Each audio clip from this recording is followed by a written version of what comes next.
1 year ago today, a wildfire started in the forest just southwest of Fort McMurray, Alberta. Within days, that fire had grown into what was called a beast, forcing about 90,000 people to flee for their lives through wind-whipped flames and smoke. Now, on the anniversary of Canada's most expensive natural disaster, a new book is telling the stories of the men and women who fought those flames from street to street, house to house. It's called Inside the Inferno. Traveled to Fort McMurray last week to speak to the author, firefighter Damian Asher. He showed me around the town and told me what happened.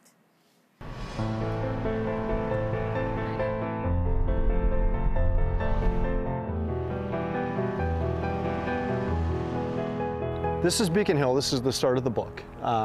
Day one, this is the first area that was hit out of all of Fort McMurray. So the very first few days of the fire was way off in the distance, where forestry was handling it, right? So to become part of Fort McMurray, this is when it jumped the river and first started coming into Beacon Hill, which is the first area. So this is the fire hydrant you hook up to? Yeah, so I come in, stage my truck in the intersection. So as the fire is starting to crown out of the trees, I put the monitor up on the truck and I'm spraying into the trees. As that's on the go, there's residents coming out of the cul-de-sac. There's vehicles coming down the road of everybody still evacuating out of Beacon Hill. We don't have the manpower, we don't have the ability to go in and do an offensive attack. All we can do at this point in time is stay outside and try and stop it from pushing through the houses. There's a big difference between when you turn this corner, this is all gone. Yeah, we're down there deeper, we're doing our thing, and of course, the call comes in that Beacon Hill is clear, all the residents are gone out of the Beacon Hill. There's other areas of the city being hit, and we need to move. So we pack our hoses up and we have to leave this subdivision. When I leave this subdivision, all the houses in the distance were on fire. They were on fire. We were in the process of stopping and move from here. People were out. Because the people were out, that's the most important thing. There was another area about to be hit that the people weren't out, so we had to move up to that area. This is insane. Oh, you can feel the heat. Not zoomed in. This is crazy. When I left, that's when we realized, I don't want to say we were in our own world up here doing our own thing, but when we left, that's when we actually realized what else was happening on the outside of the community, because we were at this spot right from the start. It jumped the Athabasca, and it was below Thickwood, Wood Buffalo, and all that down at the golf course. So those crews up there battling at the same time as we were battling here. In the meantime, people are also on the highway trying to get out of town. Yeah, lots of events all at once happening all at the same time.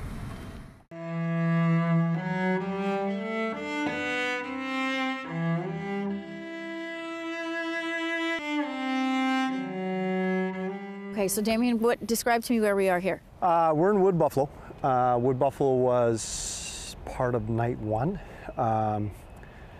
This is where, when we left Beacon Hill, Absand crews come up to here, because this was kind of the next area that was getting prepared for battle, right? It was coming up out of the golf course. Golf course is down at the end of this road. So we were prepared for that.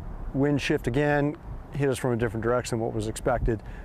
Moved into the subdivision, started hitting all the houses, and this was most of night one. Crews were in here as well as other areas in town. But the crews that stayed in here were all the way in here until the sun come up in the morning. And then back day two, continuing to cool hot spots and everything else, the work that needed to be done. How many neighborhoods like this did you guys fight fire? Lots. So dozens of neighborhoods over how many days? Weeks worth of work, but the majority of the fire was the first 3 days of the fire, and then things kind of calmed down. It was mostly just day work from there and monitoring during the nights. But it was 3 nights straight of fighting fire throughout the night and throughout the day.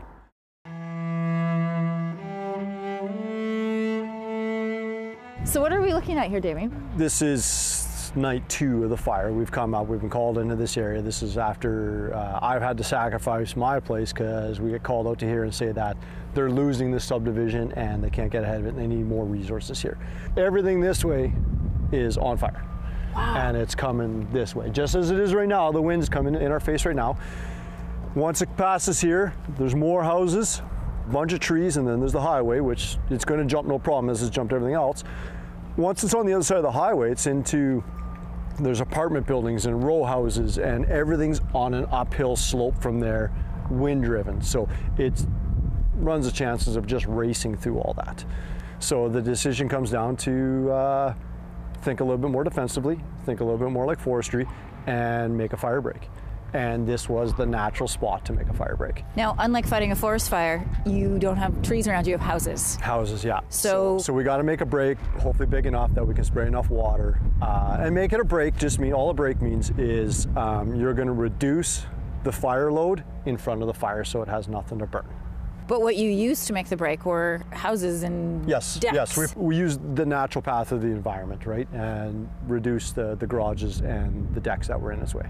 Is that what were the remnants of what we were looking at? This was where that break was? This was 2 of those buildings. There was 2 of those right here. So you break it down, you spray it with water. And then push it down the hill. Get anything burnable out of the way. In the midst of that, you can see the fire encroaching. Yes. Yeah. The amount of loss in this community is massive. It's more than what this province has ever seen. The numbers are out there. 15% of the buildings are gone. You say you prefer to think of it as 85% were saved. Why do you look at it that way? You can't save them all. You can't save them all as much as you want to try. So the whole entire fire was stop it from advancing into the city, and I think that's what we did. Just due to the nature of where it hit us on so many ends, we were doing everything that we could. Damian, you sound like you regret that number. 85% of buildings saved seems like a really incredible accomplishment. As firefighters, we want to save everything. We don't want to have any loss ever. We strive for 100%, and 85% is not that. Why did you decide to write the book? I wanted the stories, the sacrifices of what some of our members had to make to get out there. It doesn't matter what story you tell, how you tell that story, the story of fighting the fire is going to be there. At the end of the day, it has to come out in any story.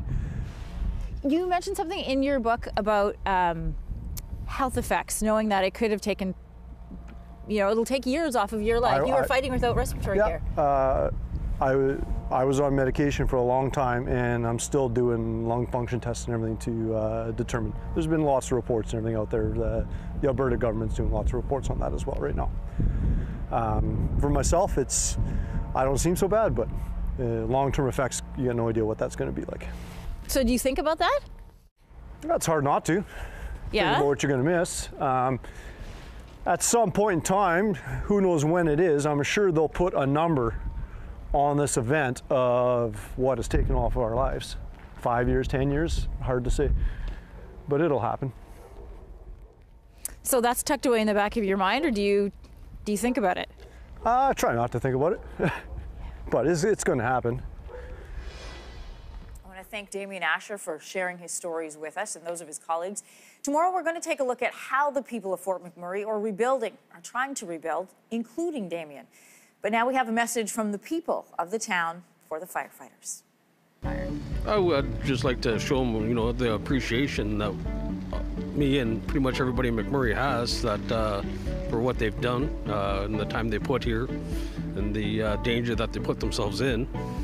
So just basically thanks a lot. Big thank you to them for the work that they do. I have all the respect and confidence in the world that they did the best job possible. I mean, we wouldn't be here without them. They saved the city. They worked tirelessly just on and just gave of themselves and more to the city. Huge thank you from the bottom of my heart, and I think the boys would say thank you to the firefighters too, wouldn't you? Yes. Say thank you. Thank you, firefighters.